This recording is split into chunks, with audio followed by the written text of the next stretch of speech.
साथ, और आपने भारत के वो जैसे कहते हैं ना टूल ओवर्स में बड़ा सफर किया है। डॉक्टर साहब, अपना जरा एक्सपीरियंस शेयर करें। कल थोड़ी देर के लिए जब आप इंडिया गेट पे गए तो हमारी बात हुई, जरा एक्सपीरियंस शेयर करें और बताएं कि जब आप पहले भारत आते थे और अभी भारत आते हैं, कोई फर्क महसूस हुआ है भारत के अंदर तब्दीली इंफ्रास्ट्रक्चर के हवाले से? क्या तब्दीलियां आप देखते हैं? आपने एक तो जारी बात है थेरेटिकली पढ़ते थे, इंटरनेशनल मीडिया को देखते थे, सुनते थे, लेकिन नाउ यू आर वो जिसे कहते हैं ना ऑन ग्राउंड जीरो। कैसे देखते हैं, जरा हमसे एक्सपीरियंस शेयर करें। सीमा साहब, मैं सबसे पहले तो ये बताना चाहूंगा कि मैं ना सिर्फ यहाँ पे पर्सनल ट्रिप्स पे आया हूँ, मैं यहाँ पे सरकारी डेलीगेशंस के साथ भी आया हूँ, मैं कई सियासतदानों के साथ आया हूँ, ट्रेड डेलीगेशंस में आया हूँ। और डिफरेंस, व्हाट अ डिफरेंस इस दफा खासकर चीमा साहब, मैं जब पहले आता रहा हूँ उस वक्त और ये मेरा तकरीबन ये भारत के साथ मेरी एंगेजमेंट जो है तकरीबन 15 साल, यहाँ आना जाना मेरा तकरीबन 15 साल से है। हर तीसरे चौथे साल मेरा आना जाना यहाँ पे मौजूद है। और उसमें मेरे रिलेशनशिप इतने हैं, बॉन्डेज भारत के साथ इतनी है कि I have always felt like this is my second home, इसमें नो क्वेश्चन अबाउट इट। और फिर मैं जिस तरीके से इस कल्चर को समझता हूं, जिस तरह मैं सब कॉन्टिनेंट के मजाहिब को समझता हूं बिलखसूस, उसमें मेरे लिए कोई अजनबियत नहीं है in India first of all. जय हिंद दोस्तों, आप देख रहे हैं फास्ट नॉलेज फैक्ट। और आज की वीडियो काफ़ी मज़ेदार होने वाली है क्योंकि साजिद तरार पाकिस्तानी मूल के रहने वाले हैं और वो भारत और पाकिस्तान के रिश्ते को लेकर काफ़ी अच्छी बातें करते हैं। लेकिन वो इस समय भारत में आए हैं घूमने और भारत में घूमने के बाद वो अपने एक्सपीरियंस को शेयर करने वाले हैं, जिसे आप वीडियो में देखेंगे। दोस्तों, आप जानते ही हैं कि पाकिस्तान में किस तरह के लोग बातें करते हैं, हमेशा भारत से नफरत की बातें करते हैं। और कोई भी बात हो रही हो, चाहे भारत की इकोनॉमी और पाकिस्तान की इकोनॉमी को कैसे बेहतर बनाया जाए या फिर भारत के एक्सपोर्ट और इंपोर्ट की बातें चल रही है, उसमें भी वो अपने धर्म को बीच में लाते रहते हैं और हर बात पे टोका करते हैं। पाकिस्तान में कुछ लोग ऐसे हैं जो भारत की डेवलपमेंट को देखकर कुछ सीखने की बातें करते हैं और दुनिया में क्या चल रहा है वो बताते हैं, जिसमें हम साजिद तरार और कमर चीमा की बातों को सुनेंगे। तो चलिए वीडियो को देखते हैं।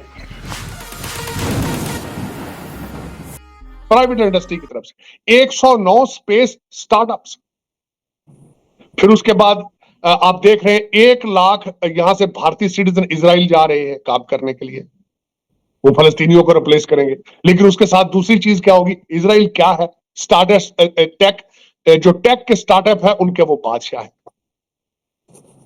और उसके बाद यहाँ पे गूगल और उसके बाद हमारे जो माइक्रोसॉफ्ट के जो सीईओ है वो पहले ही डिटरमिनेट एक अपनी वो दे चुके हैं commitment to produce 100,000 artificial intelligence specialist. और आज भी मैं आपको हमेशा ये कहता हूं, अमेरिका भारत का सबसे बड़ा टूल जो है वो इंडियन इंस्टीट्यूट ऑफ टेक्नोलॉजी है, और आज वो सर चढ़ के बोल रहा है। और उसके साथ दूसरी चीज क्या है, इनकी monopoly on the IT industry. और फ्यूचर के अंदर आपको पता है कि आपका एल्गोरिथम के बगैर आप जिस तरीके से हम इस वक्त ऑपरेट कर रहे हैं, माल खत्म हो जाएंगे, हर चीज डिलीवर होगी, ड्रोन के साथ डिलीवरियां होंगी, अनमैन्ड जंगे जो होंगी अनमैन्ड ड्रोन के साथ जंगे होंगी। ऑपरेट कौन करेंगे, आईटी वाले लोग ऑपरेट करें। तो आप किस तरह आप किस तरह ये कह सकते हैं। मैं जो उतरा हूं एयरपोर्ट में, सबसे पहले तो मैं एक ये अर्ज करना चाहूंगा कि मैंने शायद इंडिया गेट से भी ये कही थी बात कि पूरा शहर जो है वो दुल्हन की तरह सजा है क्योंकि ट्यूलिप फेस्टिवल चल रहा। उसके बाद शाम को हम जब बैठे, दोस्त जो हमारे लोकल दोस्त बैठे, और हमने दिल्ली की खासकर खूबसूरती और दिल्ली के पास की बातें की, क्योंकि मेरे साथ जो मेरे दोस्त है मेरे हम उम्र है, जिन्होंने टाइम दिल्ली के अंदर गुजारा है, जिन्होंने दिल्ली बनते देखी है। जब बातें हमने शुरू की तो हम शोका होटल है यहाँ पे, बहुत बड़ा एक होटल है 80s में बना।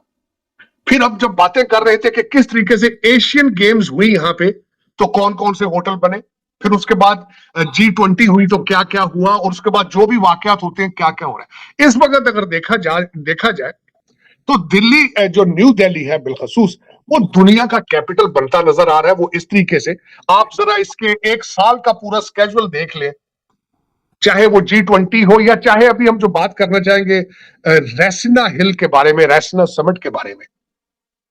और ये एवरेज हो चुका है कि 15-15 फॉरेन मिनिस्टर आ रहे हैं, 20-20 यहां पे। आप उस बात को छोड़े चीमा साहब, एक तो चले गवर्नमेंट की इन्वॉल्वमेंट को छोड़े, यहां अंबानी साहब के बच्चे की शादी हो रही है हफ्ते बाद जमन नगर के अंदर, वहां पे एक नया एयरपोर्ट बना दिया गया है सिर्फ उस शादी की वजह से। और वहां पे आ कौन कौन रहा है, उसमें जुकरबर्ग आ रहा है, उसमें कतर का सदर आ रहा है, उसके अंदर माइक्रोसॉफ्ट का सीईओ आ रहा है, उसमें डोनाल्ड ट्रंप की लड़की इवांका आ रही है। तो ये सारी चीजें जब आप देखते हैं, और उसके बाद एक और, चले उसे आगे चलते हैं, इस वक्त नेवल एक्सरसाइज हो रही है श्रीलंका की, मालदीव की, और ऑब्जर्वर है बांग्लादेश है साथ उसके। नेवल एक्सरसाइज हो रही है इस वक्त में। और चीमा साहब, दर हकीकत ये एक दिन में सफर तो जाहिर नहीं हुआ, उसके पीछे एक पूरी हिस्ट्री मौजूद है। इसमें कई प्राइम मिनिस्टर्स की कमिटमेंट्स जो है मौजूद है, आप बिल्कुल उनको डिनाई नहीं कर सकते। मनमोहन सिंह, डॉक्टर मनमोहन सिंह जो कि इकोनॉमिस्ट थे, उनका रोल नहीं निकाला जा सकता इसमें से। वाजपेयी साहब का रोल इसमें से नहीं निकाला जा सकता। इसमें कई ऐसे थे प्राइम मिनिस्टर जो कि नेशनलिस्ट थे। मोदी साहब is not the only nationalist person to begin with, he has gone to the extreme, he has taken to the youth and agenda to the next level. लेकिन पिछले लोग भी जो थे वो भागकर लंदन जाके नहीं बैठे, वो यही बैठे। उनके ऊपर करप्शन की स्टोरियां मौजूद नहीं है।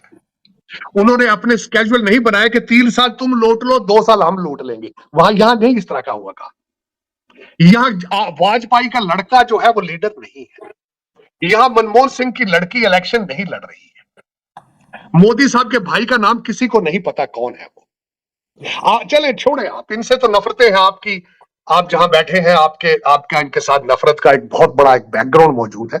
फिर दोबारा ये आप पुरानी प्रॉपर्टियां ठीक करेंगे या नई प्रॉपर्टियां खरीदेंगे, बाजार लगेगा दोबारा। लेकिन किसी भी शख्स के मुंह से ये नहीं निकल रहा पाकिस्तान की तरफ से कि 6 बिलियन का तो कह दिया कि हम 6 बिलियन का पैकेज लेंगे IMF से। क्यों लेंगे ये बताने की ना ख्वाहिश है ना जरूरत समझते हैं वो, क्योंकि एक लेबर कैंप मौजूद है, 250 मिलियन लोग उस लेबर कैंप के अंदर कैद हैं, और सिर्फ 5,000 लोगों के खर्चे लंदन और टोरंटो में वो पूरे कर रहे हैं। और दुख के साथ मैं जहां बैठा हूं, चीमा साहब, मैं जहां बैठा हूं यहां से 150 मील के फासले पे मेरी मादरे मिलत है, और सिसक की एड़ियां रगड़ रगड़ के मिन्नतें लेकर के दुनिया सारी से खैरात मांग मांग के चल रही है। मैं जहां बैठा हूं ये भी चाणक्य सिविलाइजेशन का ही एक हिस्सा है। ये भी अर्थशास्त्र को पढ़ के लोग यहां से भी आगे निकल रहे हैं। यहीं से लोग इंडियन इंस्टीट्यूट ऑफ टेक्नोलॉजी पढ़ के कभी वर्ल्ड बैंक चलाते हैं, कभी माइक्रोसॉफ्ट चला रहे हैं, कोई गूगल चला रहा है। आपसे साइकिल नहीं चल रहा है, ये दुनिया चला रहे हैं। मेरी समझ से बाहर है चीमा साहब।